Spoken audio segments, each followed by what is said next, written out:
Bismillahirrahmanirrahim. Qala musannifu rahimahullahu ta'ala wa nafa'ana bihi wa bi'ulumihi fid daraini amin. Kitab Kifayatul Muhtaj pada menyatakan bicara Isra' dan Mi'raj, karangan Asy-Syaikh Al-Imam Daud Al-Fatani, halaman 22, dalam kurungan maka sabda Nabi sallallahu alaihi wasallam,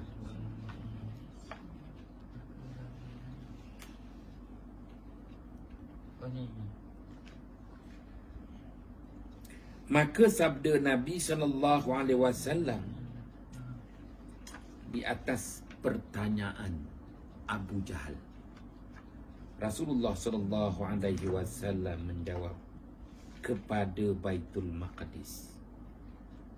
Maka katanya Abu Jahal kepada Rasulullah sallallahu alaihi wasallam, dijalankan kamu kepada Baitul Maqdis, berpagi-pagi kamu antara kami.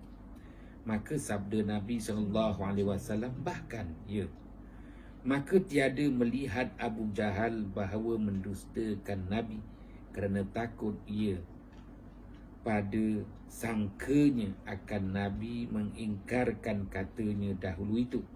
Maka ia menyeru segala kaumnya. Maka berkata Abu Jahal bagi Nabi Muhammad sallallahu alaihi wasallam, adakah engkau lihat jika aku serukan kaummu kepada kami, engkau habarkan mereka itu barang yang kamu datangkan dengan dia, seperti kamu habarkan aku. Maka sabda Nabi Muhammad sallallahu alaihi wasallam, bahkan aku habarkan mereka itu kaumku.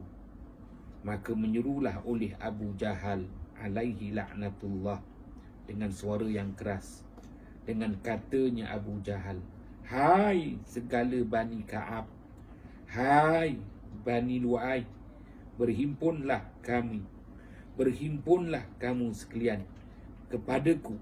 Maka bersegera segala kaum itu daripada kedudukan mereka itu datang kepada Nabi sallallahu alaihi wasallam dan kepada Abu Jahal alaihi laknatullah.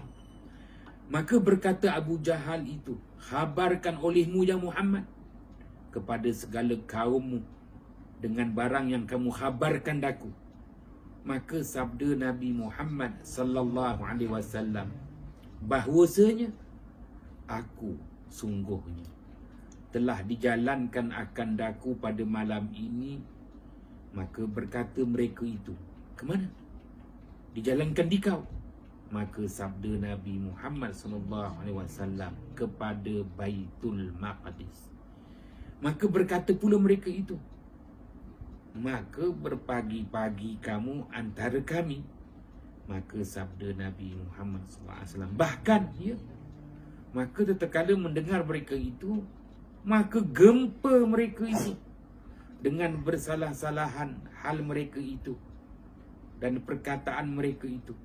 Maka setengahnya yang bertepuk tangannya dan setengah yang menghantarkan tangannya pada kepalanya. Maka tatkala sangat gempa mereka itu, maka datang beberapa orang daripada musyrikin kepada Sayyidina Abu Bakar, padahal ia, Sayyidina Abu Bakar itu di rumahnya. Dan berkata mereka itu, beberapa orang daripada musyrikin kepada Sayyidina Abu Bakar As-Siddiq, bahwasanya sahabat engkau iaitu baginda Muhammad sallallahu alaihi wasallam mengatakan ia Muhammad sallallahu alaihi wasallam bahwasanya ia datang daripada Baitul Maqdis pada malam ini. Maka kata Sayyidina Abu Bakar, adakah ia berkata demikian itu? Maka sahut mereka itu, bahkan. Maka berkata Sayyidina Abu Bakar, ia yang sebenar. Maka datang Sayyidina Abu Bakar kepada Nabi Muhammad sallallahu alaihi wasallam, maka didapat akan dia sertanya beberapa kaum Quraisy. Maka berkata Mat'am ibnu Udaid alaihi la'natullah, katanya, ya Muhammad, tiap-tiap pekerjaan kamu dahulu daripada hari ini adalah mudah, lain daripada kata kamu hari ini.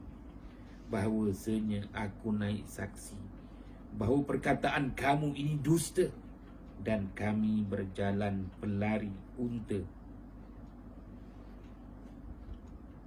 memantaskan dia unta kepada Baitul Maqdis, hal keadaannya pergi sebulan. Demikian pula mereka menyatakan perjalanan sebulan dengan unta yang pantas bergerak, ini kan pula tak sampai semalaman. Maka kamu sangka bahawa engkau datang akan dia pergi, datang pada satu malam jua, demi Lata datang, dan demi Uzza,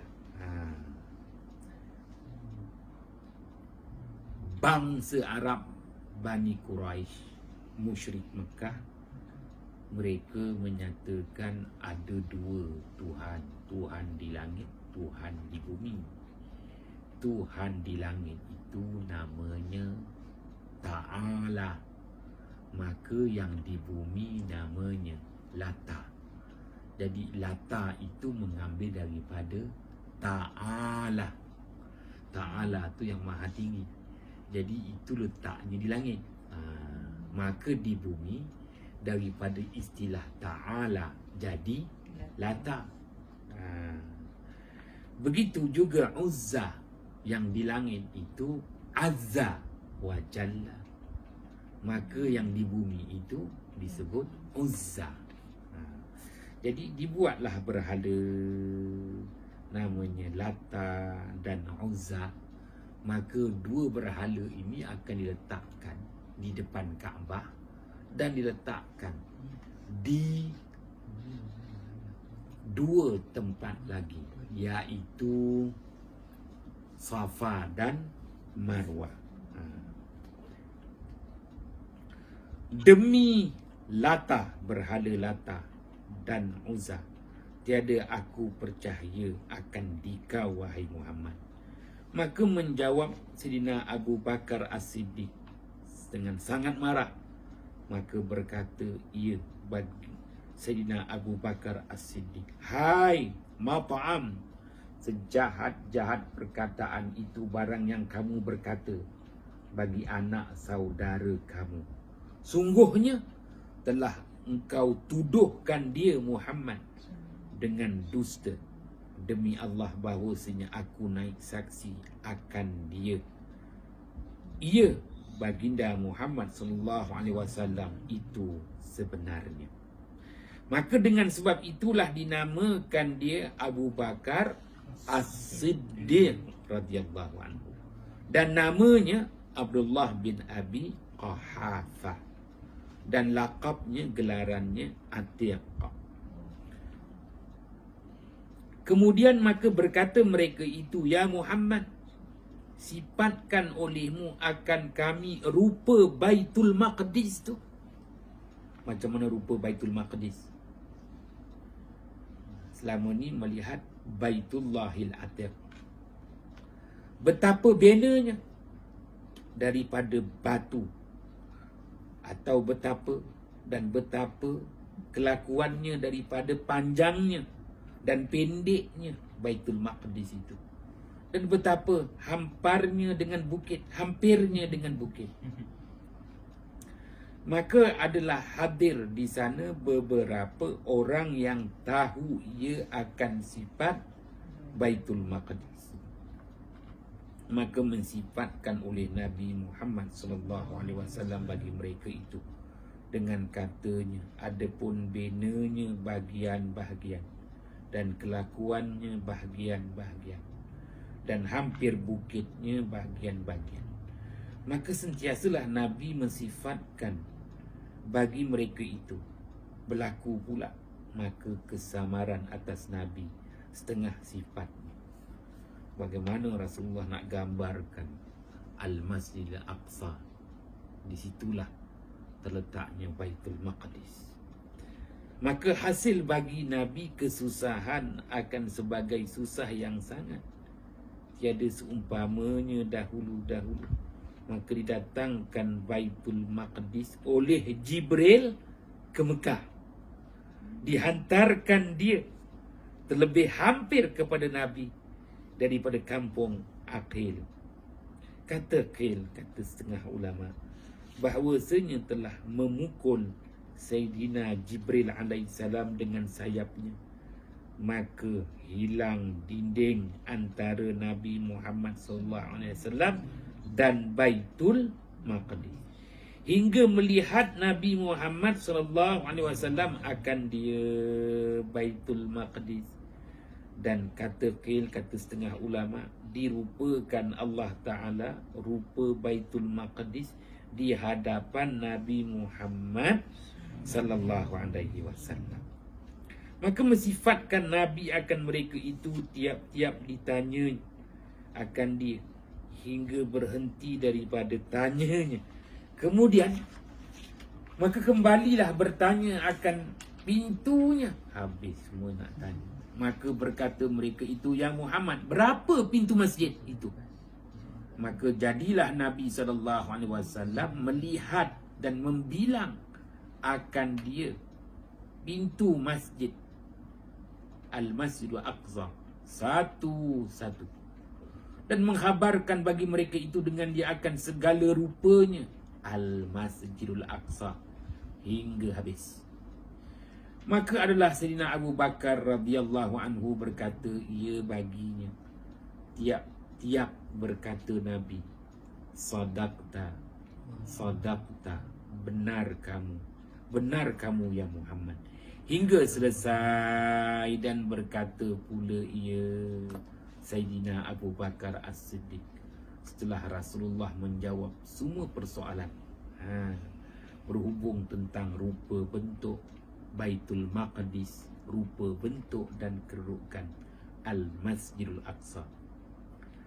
Maka Sayyidina Abu Bakar As-Siddiq bernaik saksi, ana asyhadu annaka sadiqun, ana asyhadu annaka Rasulullah.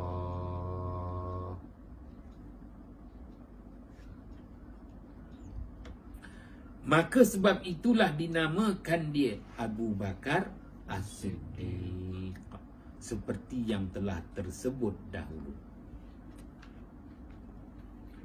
Maka berkata kaum setengah akan setengahnya, adapun sifatnya, maka demi Allah sungguhnya telah kena daripadanya satu persatu yang Rasulullah sebut itu berhubung tentang rupa bentuk kedudukan Baitul Maqdis, rupa dan bentuk dan kedudukan Al-Masjidul Aqsa itu.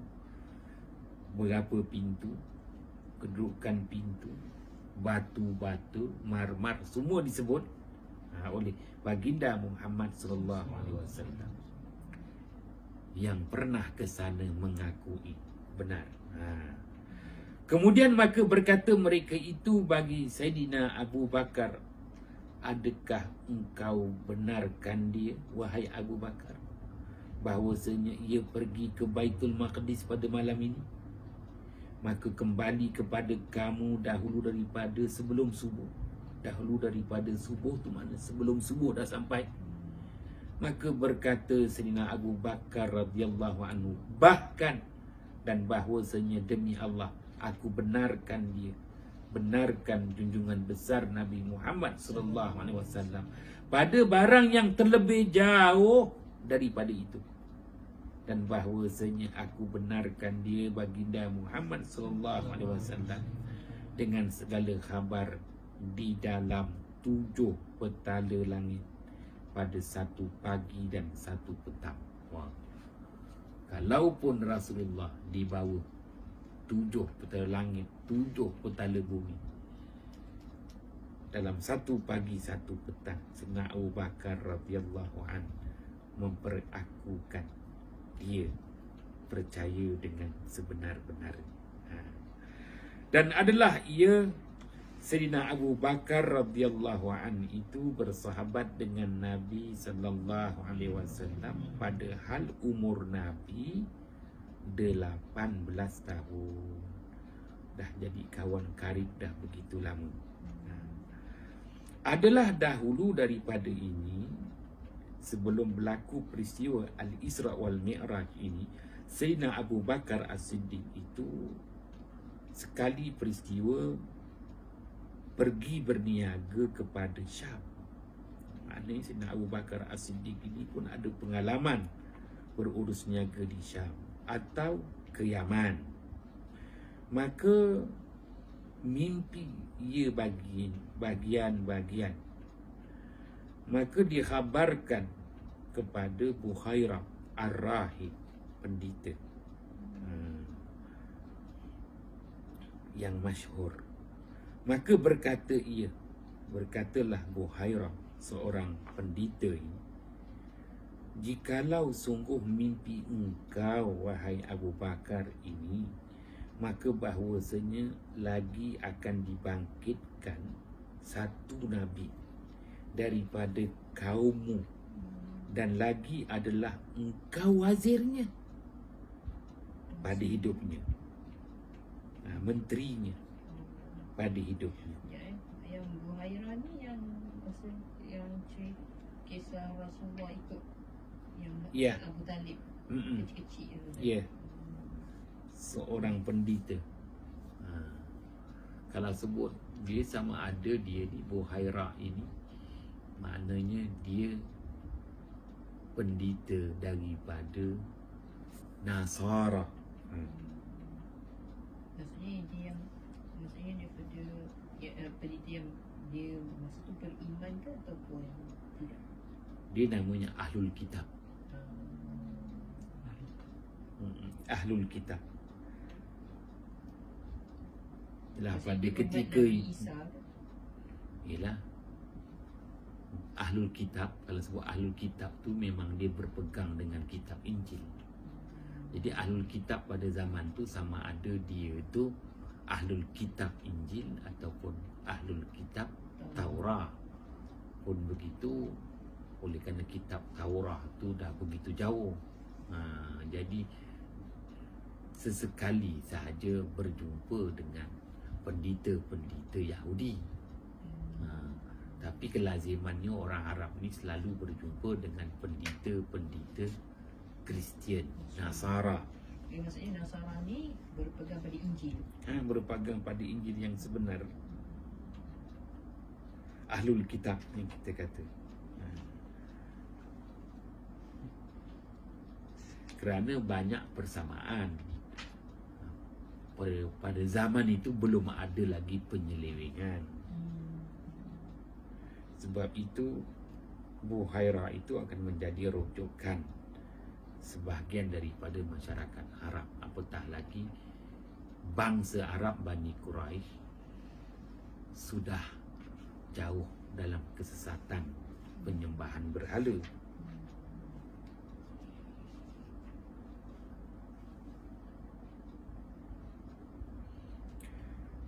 Maka berkata ia Buhairah, jikalau sungguh mimpi engkau ini wahai Abu Bakar, maka bahawasanya lagi akan dibangkitkan satu Nabi daripada kaummu, dan lagi adalah engkau wazirnya, engkau menterinya pada ketika hidupnya baginda Muhammad sallallahu alaihi wasallam, dan khalifahnya, penggantinya pada ketika matinya, ketika wafatnya baginda Muhammad sallallahu alaihi wasallam.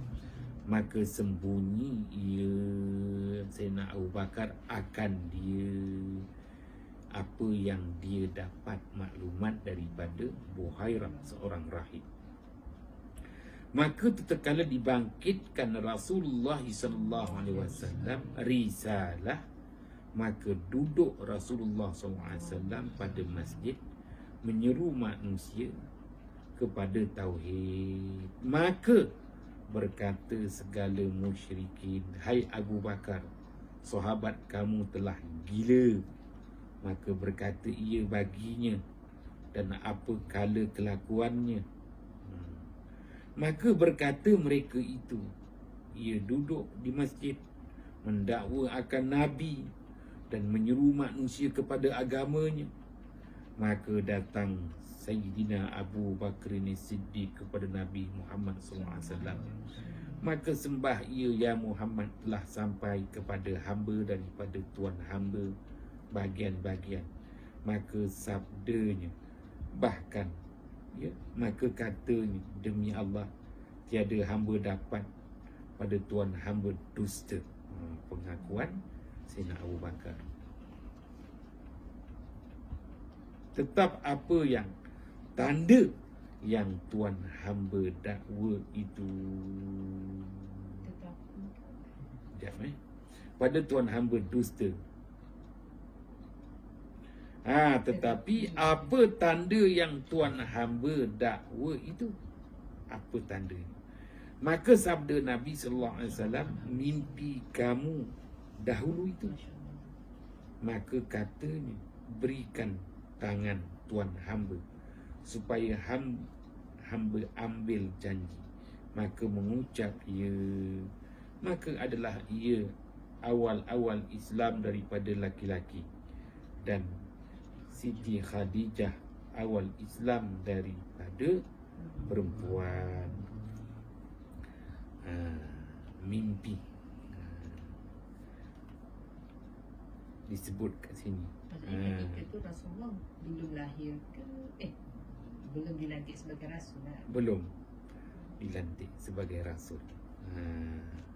Sebab itu dia kata, maka sabdanya baginda Muhammad SAW, bahkan maka katanya Sayyidina Abu Bakar, demi Allah, tiada hamba dapat pada Tuan hamba dusta.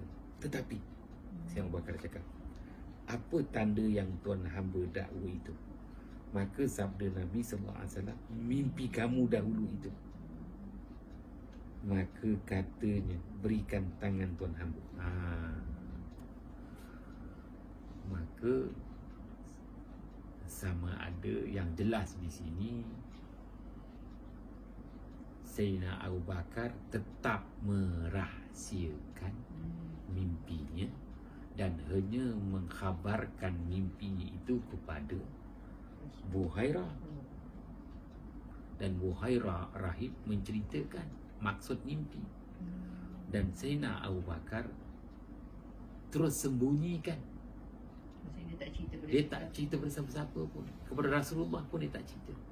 Tapi apabila Sayyidina Abu Bakar berjumpa dengan Rasulullah SAW, minta bukti, Rasulullah boleh beritahu pula kepada Sayyidina Abu Bakar, mimpi kau tu dah jadi kenyataan. Walaupun Sayyidina Abu Bakar tak ceritakan mimpi dia. Inilah mukjizat yang Allah beri kepada Rasulullah SAW. Maka Rasulullah dah tahu dah, orang yang mula-mula yang akan meluk agama Islam adalah Sayyidina Abu Bakar. Rasulullah pun dah tahu dah, Sayyidina Abu Bakar dah dapat tanda-tanda awal bahawa ada bukti kenabian, kerasulan kepada baginda Muhammad sallallahu alaihi wasallam. Dengan kata lain, hanya menunggu waktu je. Hidayah tu dah ada dah pada Sayyidina Abu Bakar As-Siddiq. Tanda-tanda awal tu dah ada. Tunggu waktu masanya. Inilah dia hidayah. Kan kalau macam orang-orang kafir yang macam orang-orang non-Muslim dah yang masuk Islam pun, maksudnya hidayah tu dah ada kan. Biasanya kalau kita dengar cerita kan, daripada kecil dia macam ni dia dah tanda-tanda hidayah tu, tanda-tanda dia dah dapat lebih awal. Tunggu waktu masa ni saja. Ibaratnya macam detik kelahiran dah kan. Menunggu waktunya. Dengan kata lain, dia sudah menjadi khiyarullah, pilihan Allah. Wallahu a'lam bissawab. Bismillahirrahmanirrahim. Fafahamnaha Sulaimana wa kullan ataina hukman wa ilma wa sakharna ma'a Daud al-jibala yusabbihna wat-tayra wa kunna fa'ilin. Ya Arhamar Rahimin.